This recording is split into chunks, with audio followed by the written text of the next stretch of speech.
안녕하세요, 고원장입니다. 앞선 영상에서는 가족이 이런 모습을 보일 때 ADHD를 의심해 볼 수 있다고 말씀드렸는데요. 분명히 의심이 되는데도 진료는 절대로 가지 않고 매일 같은 모습을 그대로 보다 보니 얼마나 답답하고 속이 타시나요? 물론 진료를 거쳐 치료를 제대로 받는 것이 가장 좋겠지만 그러기 어려운 시점이라면 가족들 입장에서 어떻게 대응을 하는 것이 좋을지를 말씀드려 보겠습니다.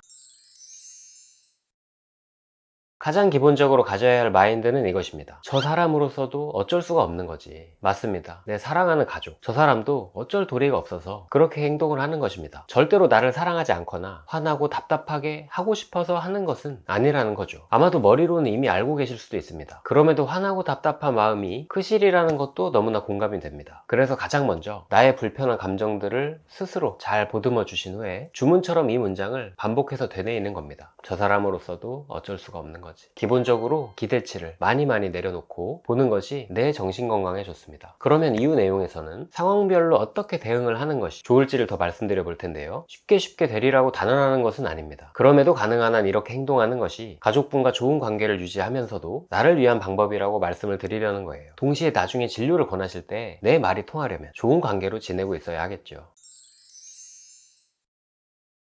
여러분은 어떨 때 화가 나시나요? 원하는 대로 되지 않을 때? 내가 무언가 하려고 하는데 방해를 받을 때? 무시를 당할 때? 정도가 떠오르실 겁니다. 그러면 반대로 생각해서 가족분이 화를 크게 내고 폭력적으로 변하는 경우에는 이렇게 해보세요. 우선 화를 내면서 나의 대답을 재촉할 때 잘 대처하는 것이 무척 중요한데요. 많은 분들이 상대가 소리 지르고 화를 내고 있으면 묵묵부답으로 입을 닫습니다. 굳이 싸우고 싶지 않고 긁어부스럼을 만들지 않으려는 마음에서이기도 한데요. 오히려 이때 아무 대답도 하지 않는 것이 상대의 화를 더 크게 돋구게 됩니다. 무시당한다는 느낌이 들게 만들기 때문에요. 그러니 놀라고 억울한 내 마음을 속으로는 알아주는 동시에 자극하지 않는 선에서 긍정의 의미를 담은 답변을 하시는 것이 좋습니다. 이때 속도는 천천히, 톤은 평소보다 낮추어서 하는 것이 더 효과적이에요. 짧은 순간이라도 좋아요. 상대의 말을 경청하려는 태도를 보이면서 충분히 화가 날 수 있음을 받아들여주는 간단한 표현이면 됩니다. 그게 원하는 대로 잘 안 됐구나. 그래, 충분히 그렇게 느낄 수 있겠다. 나 같아도 기분이 언짢을 것 같아. 처럼요. 감정은 인정, 수용받을 때 그 힘이 약해집니다. 화가 크게 난 상태는 말 그대로 이성을 잃은 상태입니다. 정상적인 대화가 가능하지도 않고요. 그러니 맞붙어서 함께 화를 내는 것은 가장 어려운 길로 가시는 거예요. 불길이 더 거세질 겁니다. 상대가 화를 낼 때 바로 예상하던 그 상태가 온 거지 라고 알아차리고 폭풍이 지나가는 것을 기다리는 것이 좋습니다. 나로서도 진지하게 할 이야기가 있다면 가족분의 화가 가라앉은 후에 좋은 분위기에서 차근차근 다시 하는 것을 추천드립니다. 만약 물리적인 폭력이나 기물파손 등의 일까지 벌어진다면 어떨까요? 무척 어렵고 고민되는 경우이기는 합니다. 그럼에도 분명한 경계선은 필요하다고 생각해요. 나의 안전을 위해서, 또 나의 자녀의 안전을 위해서 미리 정해놓은 선을 넘어섰음이 확실하다면 공권력의 도움을 반드시 받으시기를 바랍니다. 아무리 화가 나서 길길이 날뛰는 사람도 더 큰 힘 앞에서는 순한 양이 되죠. 만약 가족분이 너무 늦게까지 많이 자서 해야 할 일을 못하고 있을 때 이미 잔소리는 차고 넘칠 만큼 해보셨을 겁니다. 분명히 가족분이 제때 하지 못하는 그 일이 가족들 모두에게 해가 되고 있다면 다음과 같이 제안해보세요. 예를 들어서 일주일에 4일 이상 오전 중에 일어나서 할 일을 해낸다면 상대가 원하는 보상을 해준다. 대신 관련된 일로 일절 잔소리는 하지 않기로 한다. 이런 식으로 말이죠. 만약 가족분의 성욕이 너무 높아서 매일매일 관계를 요구한다고 하면 큰 고민인데요. 이때에는 상대의 마음을 다치지 않게 하면서 나도 같은 마음이라는 것을 알리기 위해 배려를 담아 말하는 것이 중요합니다. 배우자가 당장 관계를 요구하는 상황에서 딱 잘라 거절하듯이 하면 역효과가 날 거고요. 평소에 좋은 분위기로 대화를 나누고 있을 때 약간의 애교를 섞어서 아니면 조금은 더 진지한 느낌으로 이야기해보는 것이 더 효과적이겠습니다. 자기가 이렇게나 나를 사랑하는 마음을 알겠고 나도 자기를 사랑해. 자기 마음도 이해를 하는 동시에 나로서는 체력이 모자라거든. 매일 관계를 하면 피곤해서 생활에 지장이 생겨. 물론 나도 자기를 사랑해서 관계를 하고 싶으니까 일주일에 2, 3일 미리 날짜를 정해서 하면 좋겠어. 이런 요지로 합의를 도출하는 것이 중요해요.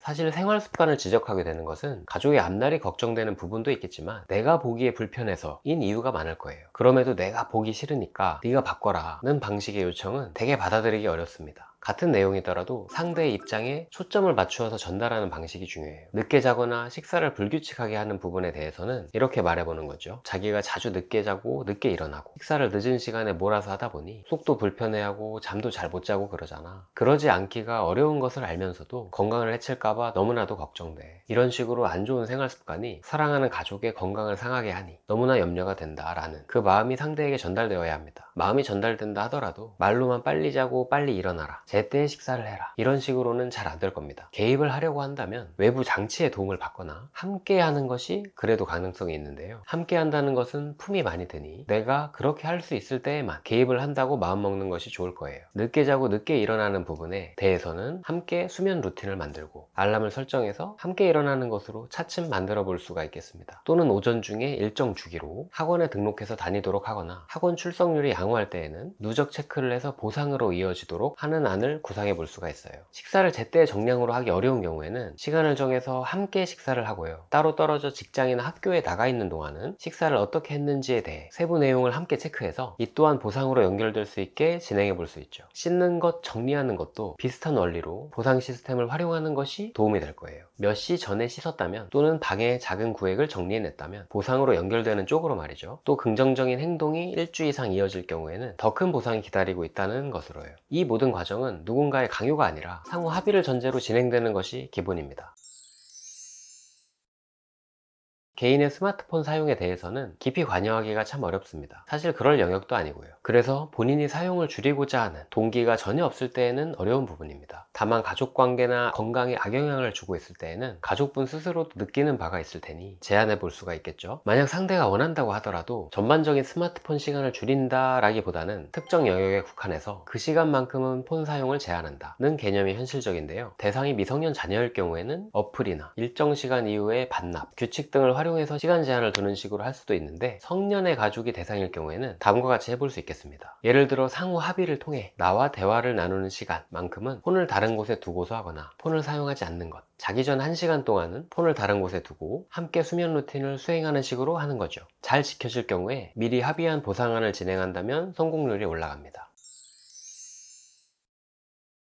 가족분이 이야기했던 내용을 자꾸 까먹고 하기로 한 일을 수행하지 않는 경우에 무척 답답하고 화가 나실 겁니다. 어제 이야기 나누기를 오늘은 꼭 분리수거를 하기로 했는데 까맣게 잊고 누워서 핸드폰을 하고 있거나 하는 모습이 대표적인 예인데요. 가족분이 분명히 대화 내용을 기억하기를 바라신다면 대화의 환경과 과정이 중요합니다. 상대가 다른데 크게 마음 쓸 일이 없는 상태인지 확인하고 주변에 소음이 크지 않은 곳, 핸드폰을 서로 보지 않는 상황에서 대화를 나누는 것이 가장 좋아요. 주변에 신경이 분산될 위험을 최소로 하는 거죠. 또 분명히 상대의 눈을 쳐다보고 온전히 대화 내용에 집중하고 있다는 신호를 서로에게 수시로 발견할 수 있어야 합니다. 일방적인 주입이 아니라 티키타카가 되는 느낌 말이죠. 마지막으로 내가 이야기하고 상대가 하기로 한 내용을 내가 알고 있는 바대로 정확하게 이해를 했는지를 되묻고 일정에 포함시키는 부분까지 확인을 하는 것이 좋습니다. 이 부분은 공유 캘린더를 활용해서 일정을 공유하는 식으로 하면 상대도 더 챙기는 것이 수월해질 거예요.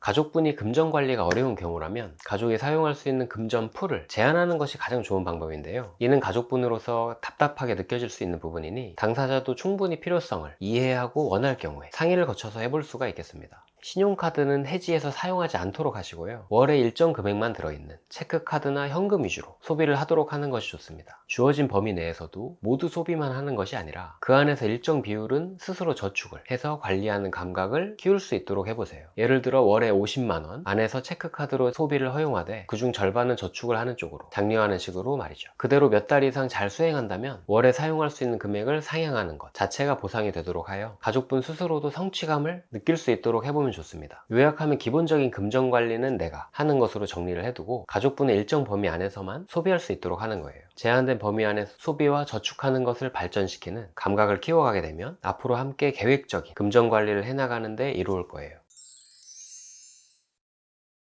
진료는 전적으로 본인이 충분한 동기를 가지고 오실수록 도움이 되기 때문에 강요하는 식으로는 어렵습니다. 그래도 현실적으로 가족분이 진료를 받으시는데 도움이 될 수 있는 방법은 이래요. ADHD의 증상과 관련해서 가족분 스스로도 불편해한다는 것이 확인된 상태에서 좋은 분위기로 대화를 나누고 있는 중에 이렇게 말해볼 수 있습니다. 진심으로 염려된다는 표정으로 마음을 담아서 내가 우연히 인터넷을 찾아보니까 자기의 이러이러한 모습이 ADHD일 수도 있겠던데 치료받으면서 만족하는 경우가 많다더라 라고 흘러가듯 이야기하는 정도로만 해보세요. 결정은 꼭 당사자가 해야 하며 진료에 가라는 답을 정해놓고 말을 해서는 안 됩니다. 또 핵심은 이 이야기가 나오기 전 시점에 서로 충분히 좋은 관계로 지내고 있어야 훨씬 수월하다는 점입니다. 이미 가족분과 관계가 좋고 가족분이 내 말을 잘 수용하는 편이라면 당신과 나와 우리 관계를 위해서 진료를 받는 게 좋겠다는 식으로 좀 더 직접적으로 이야기해 보실 수도 있겠네요.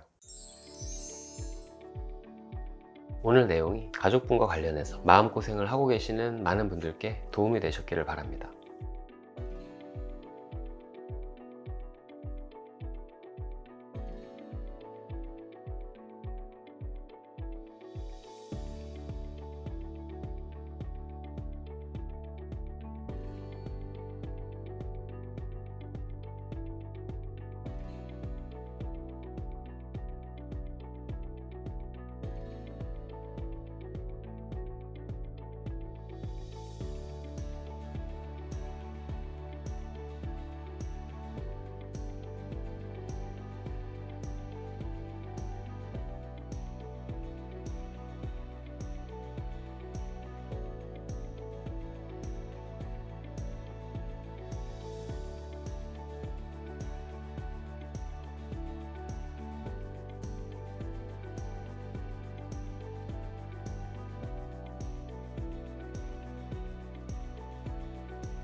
영상이 도움이 되셨다면 구독과 좋아요를 부탁드립니다. 오늘도 평안한 마음으로 쉬어가시고 다음 영상에서 또 만나요.